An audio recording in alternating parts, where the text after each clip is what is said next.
Good morning everyone, কেমন আছো সকলে? আশা করছি সকলে ভীষণ ভালো আছো, আর আমরাও খুব ভালো আছি। আর আজকে হলো বুধবার, আর এখন ঘড়িতে বাজে সকাল 9টা। আর আজকে এখন থেকে আমি ব্লগটা শুরু করে দিলাম। আজকে একেবারে মেঘলা ওয়েদার, সকাল থেকে একদমই রোদের দেখা পাইনি। আর সেই কারণেই কিন্তু কোনো জামা কাপড় কাচার ঝামেলাই আমি আজকে রাখিনি, কারণ দেখে মনে হচ্ছে সারাদিনই বৃষ্টি হবে।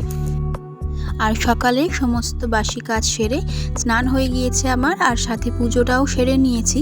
নিয়ে আমি এখন চলে এসেছি রান্নাঘরে। এরপর কিন্তু রান্নাঘরেই সমস্ত কাজ যেহেতু থাকে, সেহেতু সকালে স্নান আর পুজোটা সেরে নিলে আমার সারাদিন আর চিন্তা থাকে না। গতকাল রাত্রেই রান্নাঘর ভালো করে পরিষ্কার করে আর বাসনগুলো আমি মেজে উপর করে রেখে দিয়েছিলাম। তো আমার প্রথম কাজই কিন্তু থাকে বাসনগুলো গুছিয়ে নেওয়া। আর রান্নাঘরে কি বলো তো, জায়গার জিনিস জায়গা না থাকলে না খুব অসুবিধা হয়। তো সেই কারণে আমি আগে চেষ্টা করি সমস্ত জিনিসটা গুছিয়ে নেওয়ার।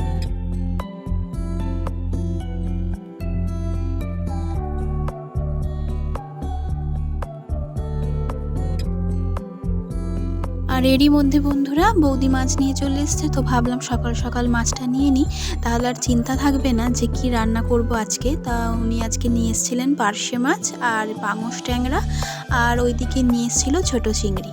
তো আমি ভাবলাম যে একটু চিংড়ি মাছ নিয়ে নিই। আর পাঙস ট্যাংরা সেভাবে আমার হাজব্যান্ড বা ছেলে বলো কেউ খায় না, তবে আমার বেশ লাগে। তো আমি সেই কারণে ভাবলাম যে একটা নিয়েই নেওয়া যাক। আর এই যে দেখো আমাদের বিড়ালটা কি করছে, আর ও না প্রত্যেক মাছালা এলেই কিন্তু এরকম করতে থাকে। আর আরেকজন জানো, ওই যে দেখো দূরে বসে আছে, তিনিও কিন্তু সুযোগে আসে যে একটুখানি মাছ পেলে ভালোই হয়।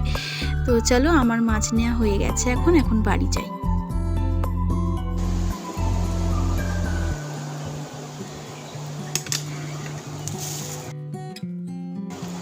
আর এই যে বন্ধুরা, আমি এখন চলে এলাম রান্নাটা বসিয়ে দিতে।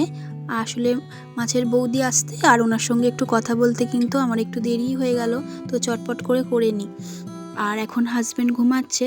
আর এদিকে দেখো আমি গাজর, কুমড়ো আর পটল এইভাবে কেটে রেখেছি, আর আদা গ্রেট করে নিয়েছি।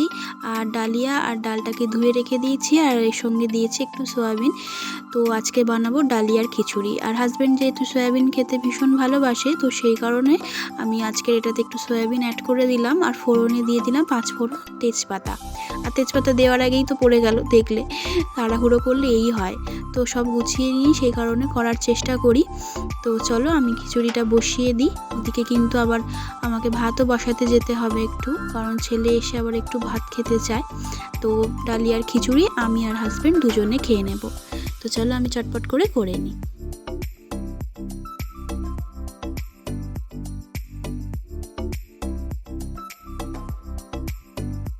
আর ওইদিকে ডালিয়াটা চাপিয়ে দিয়ে আমি এখন চলে এলাম চিংড়ি মাছটা কেটে নিতে। বৌদির কাছ থেকে এই চিংড়ি মাছটাই নিয়েছিলাম। তো এখন ভাবলাম যে হাতে একটু সময় আছে, যতক্ষণ না ওদিকে সিটি পড়ে ততক্ষণ আমি চিংড়ি মাছটা কেটে নিই। আসলে ছেলে আসার আগে পর্যন্ত যতটা পারি একটু কাজ গুছিয়ে রাখার চেষ্টা করি, কারণ ছেলে আসার পরে না ওকে নিয়ে আবার একটু ব্যস্ত থাকতে হয়। তো সেই কারণে এদিকটা গুছিয়ে রাখলে আমি একটু রিল্যাক্স পাই, আমি নিজে একটু বসতে পারি। তো চলো এখন এইগুলো ধুয়ে নিই, কারণ হাজব্যান্ড উঠে গেছে, তাকে তো আবার খেতে দিতে হবে। দেখো দেশলাইটাকেও ধরাতে পারছি না, বর্ষাকালে এই হয় জানো তো, কাঠ পাতাও যেমন স্যাঁতস্যাঁতে ভিজে ভিজে থাকে, তেমনি দেশলাইয়ের কাঠিগুলোও এরকম হয়, ধরাতে ধরাতে কতক্ষণ লাগে। আর একটু হাতে সময় থাকতে কিন্তু আমি ভাতটা বসাই, কেন কী বলতো, কারণ একটু ধরতে সময় লাগে তো উনুনটা, তো সেই কারণে এটা করতে হয়। তো কী করবো। আর বন্ধুরা, একবার যদি উনুন জ্বলে যায় ঠিক মতো, তাহলে কিন্তু আর কোনো সমস্যা হয় না। একটু মাঝে মাঝে এসে কাঠটা ঠেলে দিলেই কিন্তু দিব্য জ্বলতে থাকে। তো এই যে আমি ভাতটা বসিয়ে দিয়েছি, আর ওইদিকে এখন হাজব্যান্ডও স্নান করে চলে এসছে, ওকেও এখন খেতে দিয়ে দেবো। তো উনুনের কাছে এখন বসে থেকে কোনো লাভ নেই, ভালোই কিন্তু ধরে গিয়েছে। তো এটা আর নেবার কোনো সম্ভাবনাই নেই। তো আমি চলো এখন রান্নাঘরে চলে যাই। আর গতকাল রাতে হাজব্যান্ড দুধ নিয়ে এসেছিলো আর দই নিয়ে এসেছিলো। ছেলে টক দই খায় যেহেতু, আমি ঘরে পাতা টক দই ওকে সাধারণত দিই, তো সেই কারণে এই যে 2 প্যাকেট দুধ নিয়ে এসছে। 1 প্যাকেট দুধ ওর খাওয়ার জন্য আর 1 প্যাকেট আমি দই পেতে নেব। তো দুধগুলো এখন ঠান্ডা রয়েছে, সেই কারণে এখন একটু বার করে রাখছি। একটু রুম টেম্পারেচার হয়ে গেলে তারপরে এগুলোকে আমি গরম বসিয়ে দেব। আর আজকেই দই পেতে নেব, অল্প দই ছিল, তো আজকে দিনটা ওর চলে যাবে। তবে আজকে দই না পাতলে ও কিন্তু কাল খেতে পারবে না, তো সেই কারণে দইটা আজকেই আমি পেতে নেব। তো এই বাটির মধ্যেই রেখে দিলাম, থাক, এগুলো আবার পরে সারবো। এই যে ছেলের জন্য কুমড়ো গাজর সিদ্ধ দিয়ে দিচ্ছি, এই দিয়ে আজকের টিফিনে ভাতটা খেয়ে নেবে। আর এই যে বন্ধুরা, আমি এখন হাজব্যান্ডের জন্য ব্রেকফাস্টটা বেড়ে নিচ্ছি। আর ভীষণ গরম, তোমরা দেখেই বুঝতে পারছো। একটু আগে থেকে ঠান্ডা করতে দিলে বোধহয় ভালো হতো, তো পাখা চালিয়ে দিয়েছি। আর আমি নিজের জন্য বেড়ে নেবো, একসাথেই খেয়ে নেবো। আসলে ছেলেকে আনার পর খেতে গেলে অনেকটাই দেরি হয়ে যায় আমার, তখন একটু ধীরে সুস্থেভাবে আমি খেতেও পারি না। আর আমি না তাড়াহুড়ো করে একেবারেই খেতে পারি না, আমার খেতে একটু সময় লাগে, তো তাড়াহুড়ো করে সেভাবে খেতে পারি না। আর অনেকটাই দেরি হয়ে যায়, কারণ দুপুরে রান্নার একটা চাপ থাকে, তো সেই কারণে আমি একসাথেই খেয়ে নেবো। তারপর ছেলেকে এনে ধীরে সুস্থে আমি রান্নাটা করতে পারবো। তো চলো আমরা তাহলে দুজনে খেয়ে নিই, তারপর তোমাদের সঙ্গে আমার দেখা হচ্ছে পরে।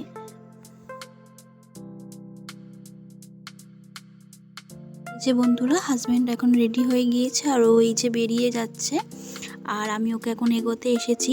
আর আকাশে না প্রচণ্ড মেঘ করেছে জানো তো, তো সেই কারণে ভাবছি ও পৌঁছে গেলেই ভালো হয়, তারপর যেন বৃষ্টিটা আসে। তো চলো ওকে টাটা বলে দিলাম। এই যে বন্ধুরা, সবে হাজব্যান্ড বেরিয়ে গেল, আর এখন অনেক কাজ বাকি রয়েছে আমার। আর এইদিকে দেখো ভাতটা হচ্ছে, বিছানা তুলবো, মাছ কাটবো, প্রচুর কাজ রয়েছে এখনো। তো এখন বলবো না, তাতে একদম সময় কম, সমস্ত সেরে ছেলেকে আনতে যেতে হবে। তো এখন টাটা। আর এই যে বন্ধুরা, এখন চলে এলাম ঘরে। আর দেখো না, ঘরের জানলাটা পর্যন্ত খুলতে আসার সময় পাইনি, আর বিছানাও পড়ে রয়েছে। আসলে রান্নাঘরে সকাল থেকেই এত কাজ ছিল, তোমরা তো দেখলেই। তো আগেই এসে জানলাটা খুলে দিলাম, ঘর অন্ধকার, একদম দেখতে ভালো লাগে না। সকাল সকাল জানলা দরজা এগুলো খুলে দিলে না এমনি একটা পজিটিভ এনার্জি থাকে। তো ঘরটা এবার আলো হয়েছে, দেখো কি ভালো লাগছে।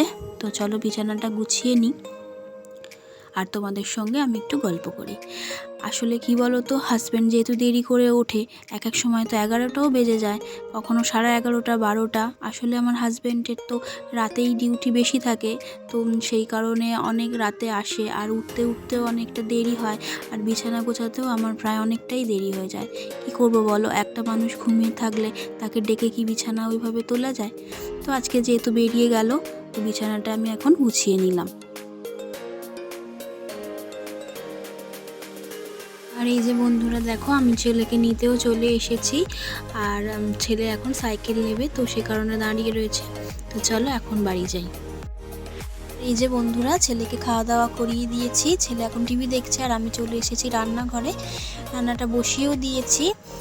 আর এদিকে চিংড়ি মাছটা ভেজে নিচ্ছি। তো আজকে কি রান্না হবে তোমাদের একটু বলে দিই।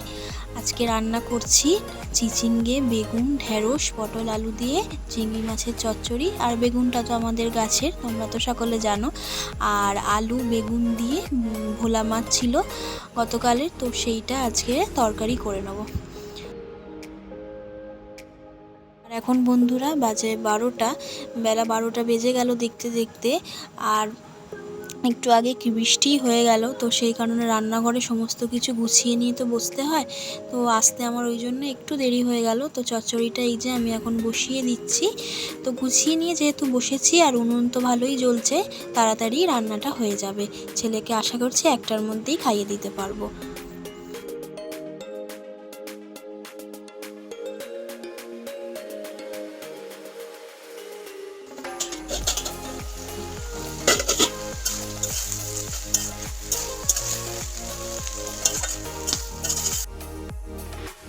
আর চচ্চড়িটা হয়েই গেছে বন্ধুরা, চলো নামিয়ে ফেলি, কারণ আমার রান্নার পরে কিন্তু মাও গরম জল বসাবে, তো সেই কারণে খুব একটা দেরি করব না।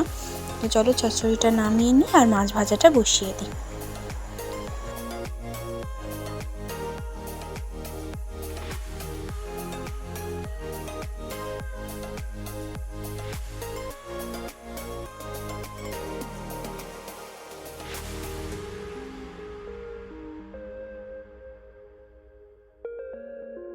চলো বন্ধুরা এখন দেখে নিই তরকারিটা কি অবস্থায় আছে। হয়েই এসেছে মনে হয়, কারণ বসিয়ে নিয়ে আমি আরও অন্যান্য কাজগুলোও সেরে নিয়েছিলাম। তো হ্যাঁ, এই যে দেখো হয়েই গেছে। তো একটুখানি ঝোল ঝোল রেখেছি, কারণ দুবেলা চালাতে হবে। তো ঠিক আছে, হয়ে গিয়েছে। আর ছেলের ওদিকে খিদে পেয়ে গেছে, তো চলো নামিয়ে নিই। আর ভাতটাও বেড়ে নিয়েছি, আর ছেলে খেতেও শুরু করে দিয়েছে। তো আজকের এই যে ভোলা মাছের বেগুন দিয়ে তরকারি আর এই যে চিংড়ি মাছের চচ্চড়ি, এই হচ্ছে দুপুরের মেনু আজকের আমাদের। ছেলে আর আমি খেতে বসে গিয়েছি। আর হাজব্যান্ড যেহেতু আজকে দুপুরে আসবে না, তো সেই কারণে আমরা মায়ের ছেলেতে মিলেই খেয়ে নিচ্ছি। তো আজকে ভিডিওটা বন্ধুরা এখানেই শেষ করলাম। দেখা হবে আবার নেক্সট ভিডিওতে। তো সকলে ভালো থেকো, টাটা।